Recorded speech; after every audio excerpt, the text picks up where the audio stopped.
SEMICON West started in 1971 as the brainchild of Fred Kulik and William Hugel at the San Mateo Fairgrounds. It moved to the Moscone Center in San Francisco in 1992 and reached its zenith in 1999 when the show became so big they divided it between front end at the Moscone Center and back end packaging down at the San Jose Convention Center. Last year, it moved for 1 year to Phoenix, Arizona. Here to discuss the future of this iconic event is Joe Stockunas, president of SEMI Americas.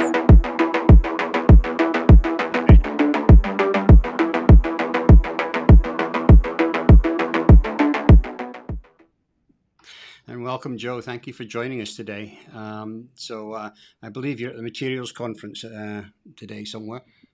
So thank you for coming in. I want to just start off. Trevor, if I may, just a big thank you to you and Jillian. It's a pleasure to be here with you. And SEMI really appreciates the support you provide to us. It's been something we can count on an ongoing basis, and it's much appreciated. Thank you. Great. Well, we equally enjoy the support of SEMI. It's a very important organization to the industry, and you do an awful lot for the industry. So, believe you me, it's mutual. So we're going to talk today specifically about SEMICON West. We noticed that SEMICON West is taking place this year in San Francisco in October. This caught our attention because usually, except for last year, this event was held in July. So is SEMICON West going to be held in October for the foreseeable future? It will be held in October this year. And next year, we've got some surprises we're working on. So I'll share with you a bit ahead of our announcement. Right now, we'll have an announcement at the end of this month. But we'll be moving the event to April, and it will be permanent in April. We'll also be in San Francisco this year in October, as you've mentioned, but we'll be in April in Phoenix, and we'll be in Phoenix for the next 3 years. We've committed to that. The reason for this is something that is really important to the overall SEMI community globally. We currently have 8 SEMICONs around the world, and it's incredible the support we have for our SEMICONs now.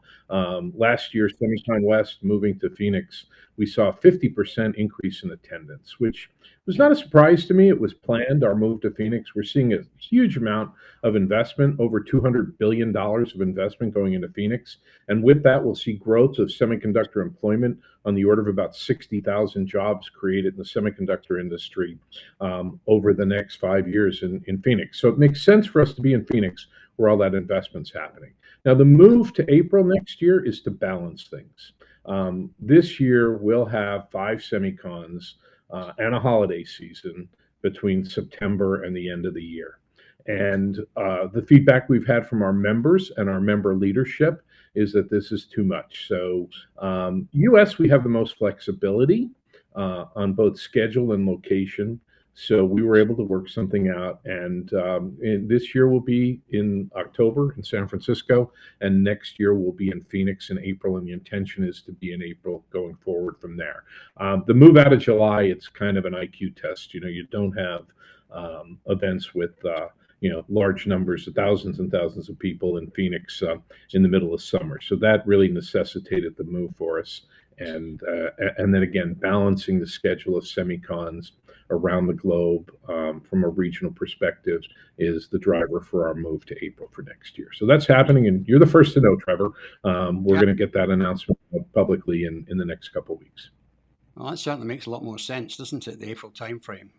The weather's better in Phoenix, and and as you say, it works in better with the global calendar for SEMI events. Jillian, it's going to be great. The weather's perfect in April. No one's going to want to leave. It'll be a wonderful time. Yeah. Sure. Yeah. No, absolutely. I mean, it's July right now. I'm here in Phoenix. It's a little hot, just a little, like 115 degrees maybe. But thanks for the background. We're really excited to be the first to hear about that super exciting announcement. So with this year being the last year in San Francisco, at least for the next 3 years, what's new at this year's event that maybe we didn't see in previous years? What can people look forward to? So we're really excited at SEMI that the growth in our industry has just been phenomenal. Ajit Minocha, our CEO, he made a prediction in 2017 that our industry would grow to be $1 trillion in 2030. And it created a lot of fun. We had we have lots of market analysts who follow our industry. And for the last several years, it's been really fun to watch. Folks were saying we're not going to get there by 2030. Even Ajit wavered a little bit, saying, well, maybe it won't be 2030, maybe it'll be 31 or 32, but it's going to happen. And lo and behold, it's happening this year in 2026. So it's just incredible growth. So first of all, what's going to be new is we're going to celebrate the $1 trillion revenue number for semiconductor. And to put that in perspective for you, we had $400 billion in global semiconductor revenue for the first time in 2019. So in roughly a 6-year period, we're going to see growth of more than threefold. So right now, most of the estimates are that this year's revenue will come in between 1.2 trillion and 1.5 trillion, and we're going to blow that $1 trillion away. So first thing we're going to do is we're going to celebrate. We're going to recognize that $1 trillion achievement.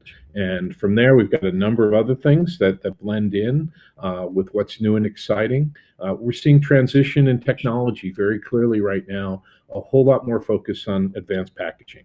And with that, we've had packaging at our show for the last few years, and it's featured globally at the SEMICONs around the world. But this year, we'll have 3 full days of programming on advanced packaging. We will also look to the theme for the show this year is transforming tomorrow. So what's next after $1 trillion? And we'll focus on future of computing, which will be what's next for our industry, what's next both from a market perspective and a technology perspective.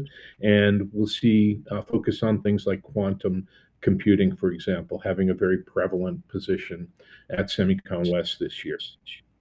Also, you'll see what's new this year is for many years, SEMI's focused on the manufacturing portion of semiconductor industry. But this year, we're going to be much more prominent positioned in the design community as well. So the design community is part of SEMI. They've been part of SEMI for quite some time. The Electronics Systems Design Alliance is where the design community resides, and that's a community within SEMI.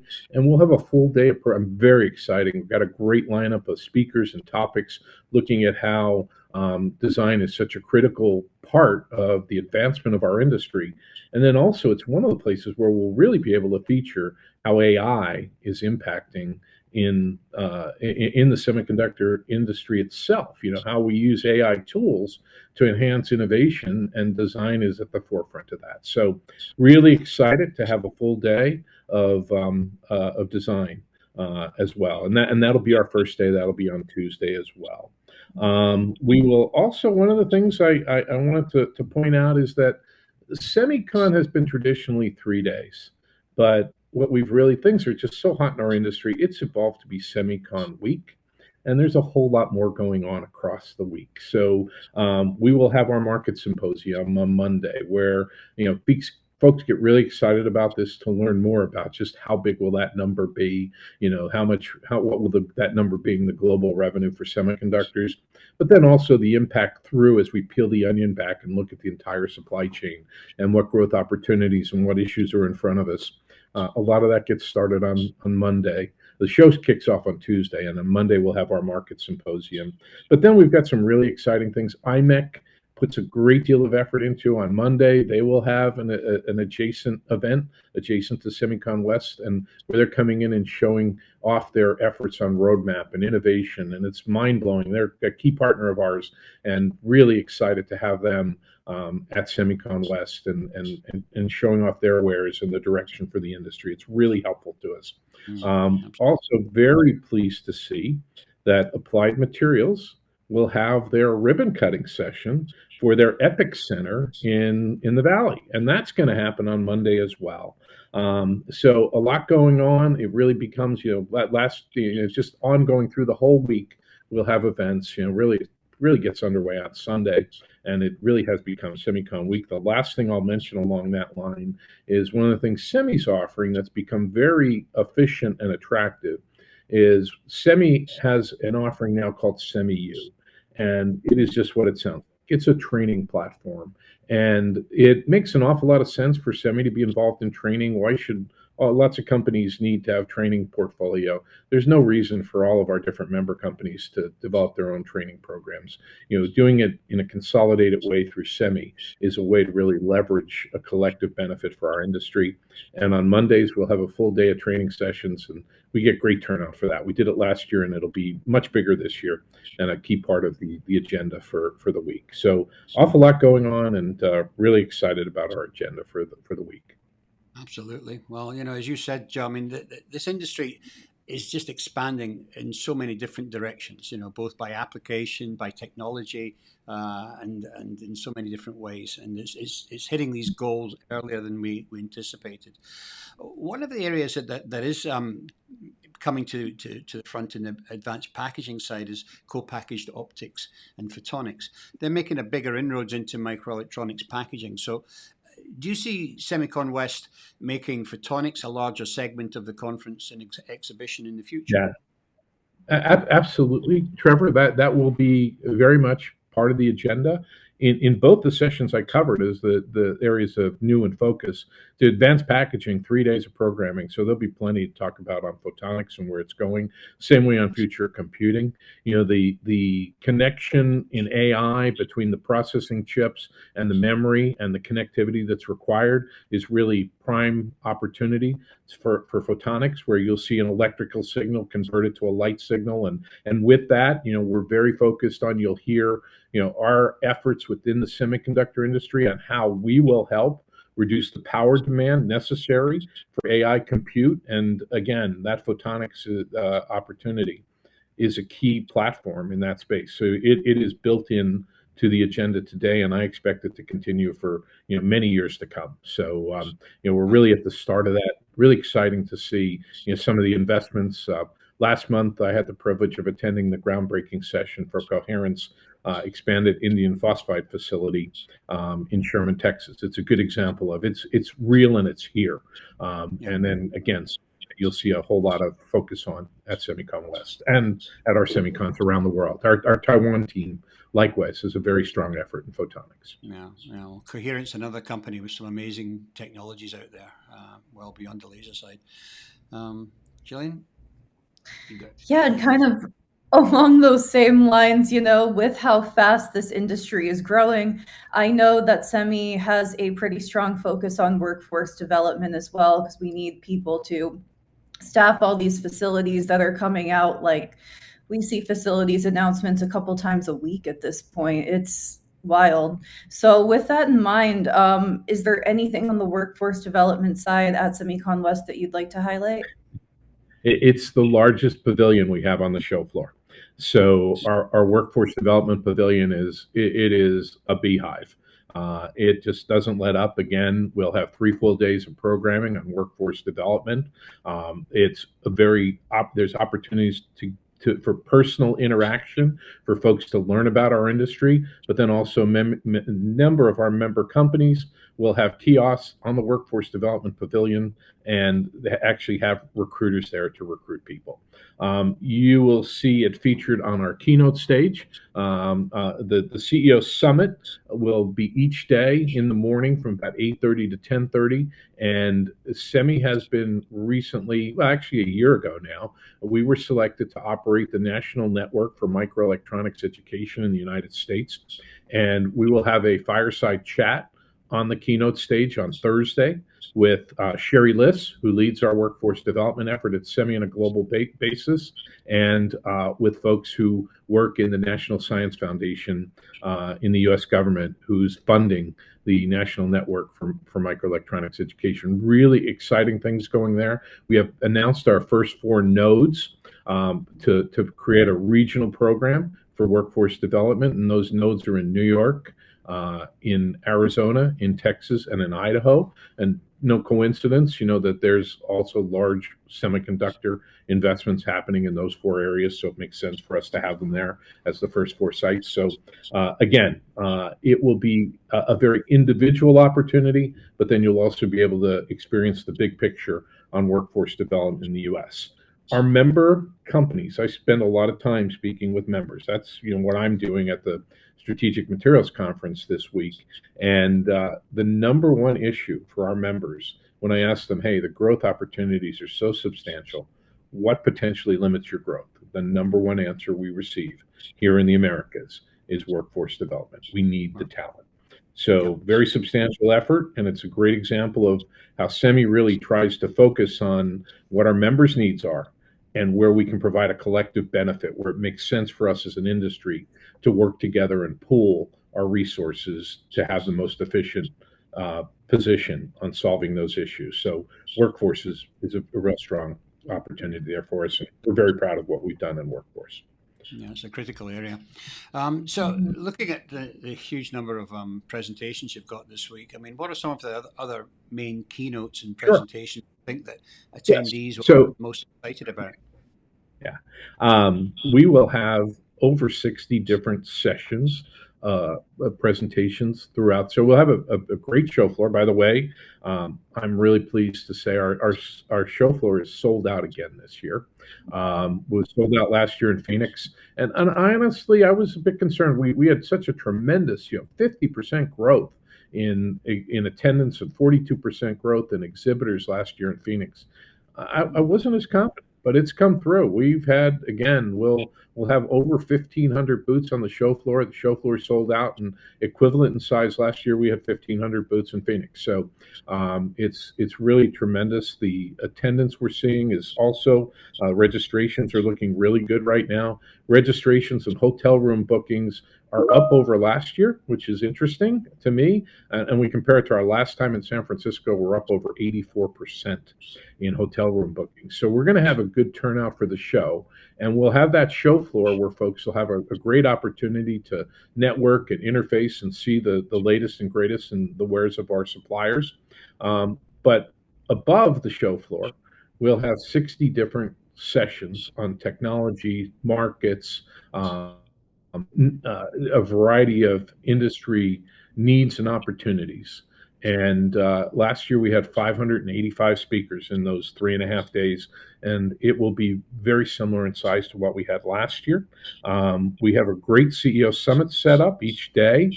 We'll start off with our CEO Summit from 8:30 to 10:30, not to conflict a whole lot with the balance of the programming and the show floor opportunities, but the CEO Summit will, again, on Wednesday, it's going to be a really interesting day for us.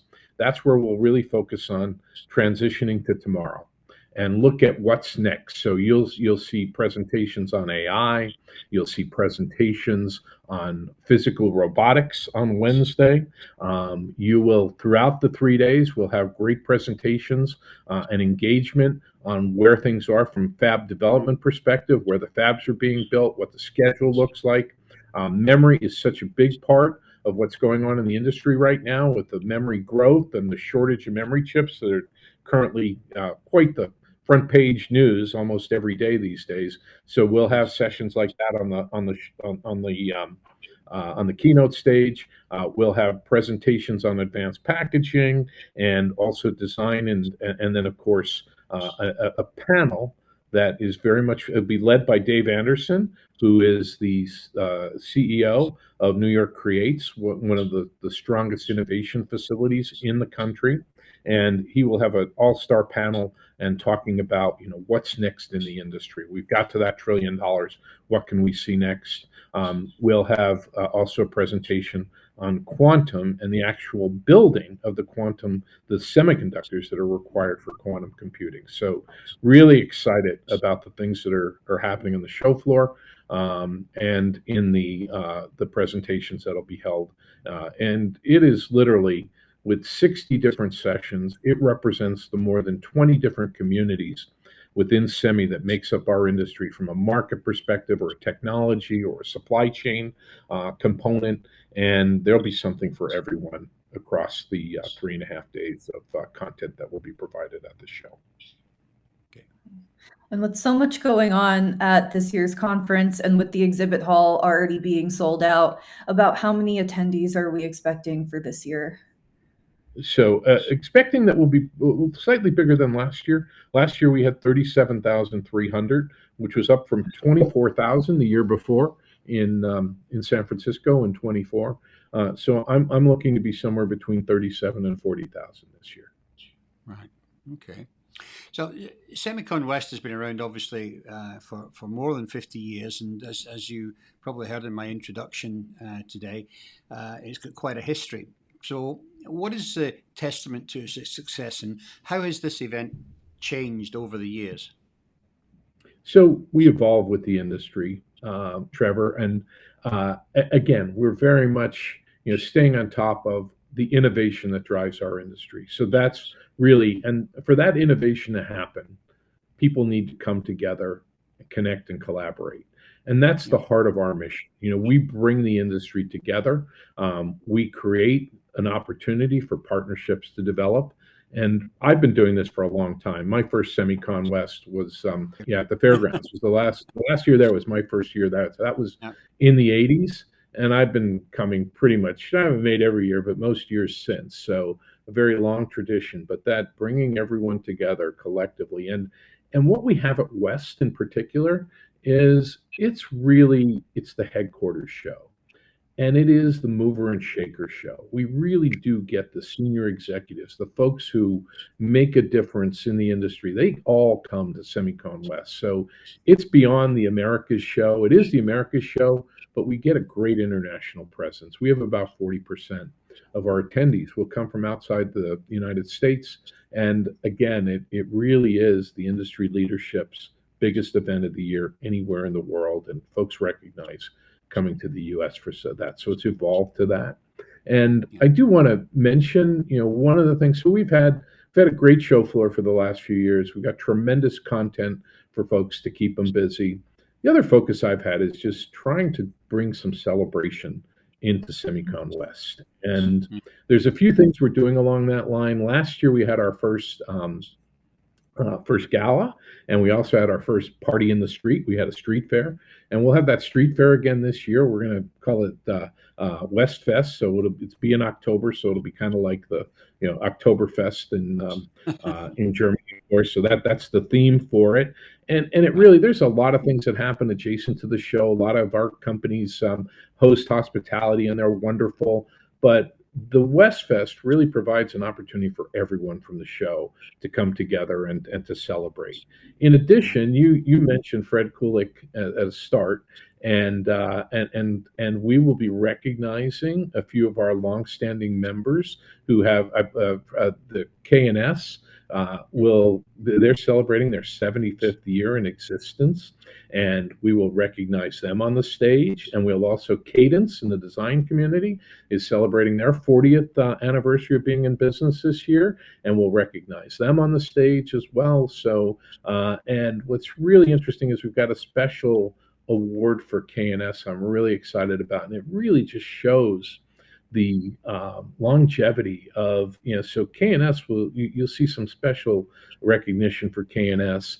And what's amazing is they were a technical leader in the 70s, and still we'll recognize technical leadership by KNS this year at SEMICON West in addition to their 75th anniversary. So again, a very strong effort to focus on celebration. The last thing, we will recognize the future, and we'll have a celebration of 20 under 30, which is recognizing the folks who are coming up through the ranks in our industry and really are the future of our industry. A lot of us look like you and I, Trevor, and have been doing this for 40 years, and we need that continuity to continue. So there'll be recognition for those folks as well.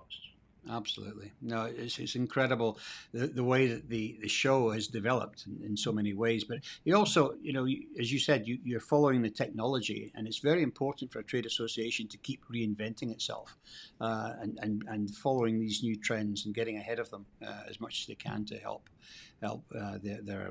their members. We've got to evolve. Absolutely, Trevor. We've got to evolve. And you'll see SEMI Semi does it proportionally. So, some of our, we've got the SEMICONs around the world that are thousands and thousands of people. Like we're big. We're the biggest show in electronics when you add it all up. The CES is a big event in Las Vegas, but our events in Asia are all over 100,000 people come to them in a 3-day period now. So we're the biggest attraction. Your event is but business. then we also, we also have, things like where I'm today, where we've got a couple hundred people coming together focusing on materials, and we'll have future computing sessions at our corporate headquarters and cybersecurity events, and the host of things that are necessary to really evolve with the industry and focus on the most critical issues for today and also the future.